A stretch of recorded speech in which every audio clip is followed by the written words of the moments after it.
Olá pessoal, eu vou ler para vocês um relato que foi enviado no e-mail assustadoramente@outlook.com. Essa pessoa que pediu para ser identificada como Mistério, ela contou alguns fatos que aconteceram em Brasília. Não sei necessariamente assim, a ordem cronológica desses acontecimentos, mas é interessante saber as coisas que acontecem nas cidades. Às vezes tem aqueles relatos conhecidos da cidade, né, que vira até um patrimônio.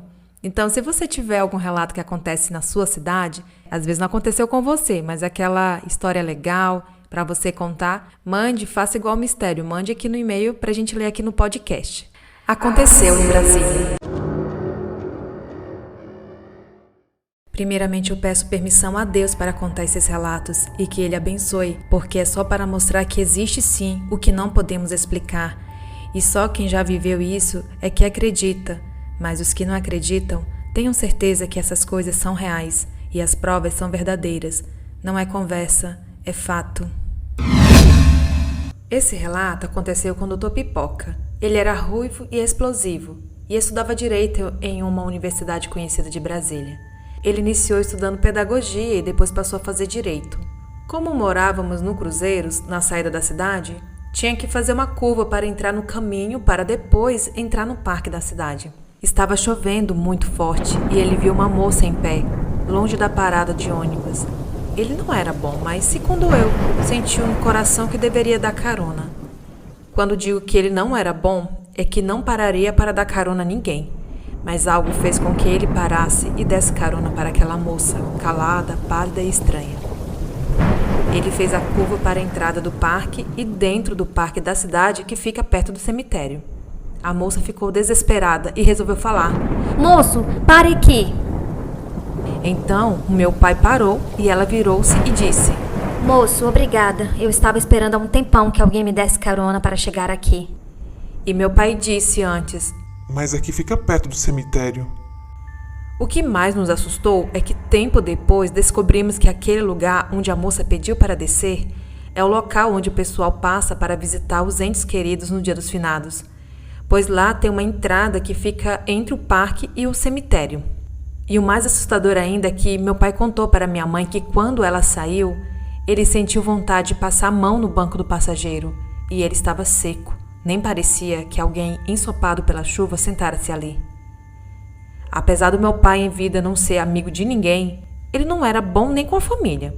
Como teve só uma aula naquele dia de chuva, ele voltou pelo mesmo caminho para ver se achava a moça por lá. Sei lá, deve ter sentido remorso em deixá-la na chuva. E a chuva, depois da primeira aula, já tinha passado. E não viu ninguém lá.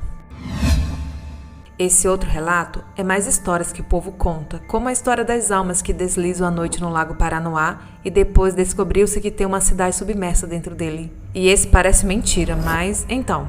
Dizem que um rapaz tinha vindo do Rio de Janeiro e gostava de, no final do expediente, sair de bike com os amigos no parque.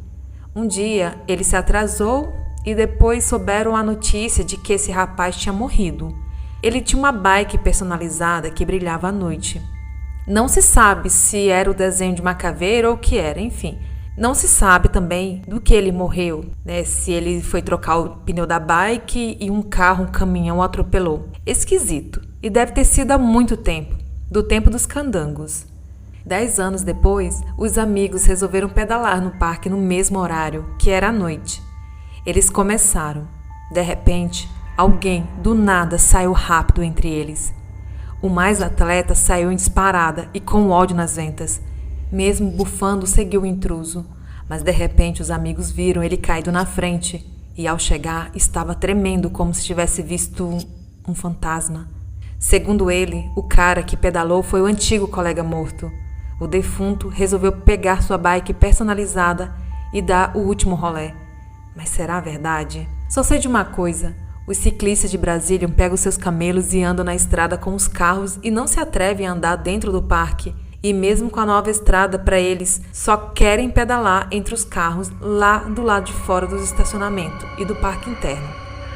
Eu creio que é mentira, porque não é esse o motivo.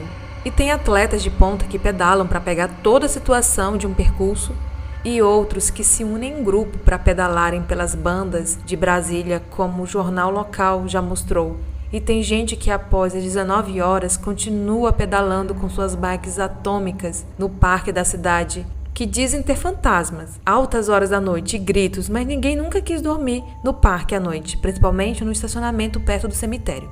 Sempre que tem um acidente, é normal o pessoal colocar uma cruz onde aconteceu, ou uma bike pintada de branco em lugares onde teve gente que morreu. Mas até hoje ninguém nunca explicou sobre um boneco que, desde o tempo do meu pai na faculdade, e até bem antes, aparecia em uma das curvas do parque. E o mais assustador é que mudava de roupa mesmo em tempo de Copa. Aí o pessoal começa a criar histórias que podem e provavelmente sejam mentiras ou pode ter algum fato que relaciona com o boneco. Dizem que o boneco se move. Nunca mais apareceu e nem sei se está lá na pandemia. Talvez quem cuidava do boneco acabou morrendo, mas parecia que o boneco se mexia. Pena que não tirou foto e ficou sendo parte do parque, uma atração à parte, e do lado do cemitério, ali por perto. Dizem que o boneco caminha no parque à noite e depois volta para o mesmo lugar. Mas isso pode ser mentira, de motorista exausto, aquela coisa de ver poça de água onde não existe. Ou carro fazendo volta no balão sem existir, ou buzu, ônibus coletivo de 70 por aí. Fantasma que entre 12 horas da noite e até a madrugada faz um trajeto que passa pelo cruzeiro também. Eu mesmo o vi quando voltava da faculdade e fiquei assustado. A sorte é que, como eu conhecia a história dele, eu não perdi a direção. Dizem que se olhar com cuidado consegue ver gente atrás batendo no vidro do fundo do buzu, como gritando para sair. Outros dizem que conseguem ver o buzu sendo dirigido sozinho. E ele tem um som de buzina antigo, então dá para saber o que ele é. Hoje é dia 9/3/2021. Prefiro ser chamado de mistério e que Deus me permita enviar bênçãos para que esses relatos alertem o que pensam que não existem o buzu fantasma e que se topar com o ciclista fantasma não fique assustado. Pena que não tem mais o cais para ver os fantasmas deslizando no lago Paranoá. Quem sabe consiga tirar uma foto até de dia se for na prainha ou na ermida Dom Bosco para tomar um banho no lago. Dizem que é capaz de tirar fotos quando tem os bailinhos de carnaval ou festas de 15 anos ou formaturas nessas casas de festas. Mas quem pode dizer se isso é verdade? Pode sair da cabeça da gente, desse povo, ou pode ser relatos verdadeiros. Tem um deles que vivi com a minha mãe, então não duvide do que você não conhece, porque eles existem.